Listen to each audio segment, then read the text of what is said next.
ప్రభుత్వాలలో పనులు అనుకున్నంత సులభం కాదు. ఇది ఇప్పుడు పవన్ కళ్యాణ్కి అర్థమవుతుంది. ఒక పని సిస్టమేటిక్గా జరగాలి అంటే అధికార యంత్రాంగం దగ్గర ఉండేటటువంటి నిర్లిప్తత లేదంటే నిదానము, దీన్ని రాజకీయ పార్టీలు ఓన్ చేసుకుని ఎదురోళ్ళని తిట్టేసి కాలక్షేపం చేస్తాయి. కానీ వేగంగా పని చేయాలన్నటువంటి తపన అధికార యంత్రాంగాల్లో లోపం ఉంది. దాన్ని మనం సరి చేసుకోవట్లేదు.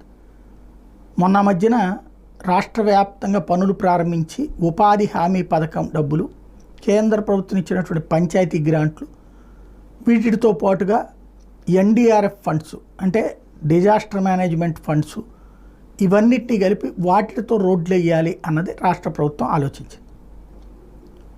దాంతో సంక్రాంతి కల్లా రోడ్లు, ఈవెన్ మొన్న చంద్రబాబు గారు సంక్రాంతికి మీ ఏరియాలో ఎవరన్నా గుంటల రోడ్డు ఫోటో చూపెడితే ఎమ్మెల్యే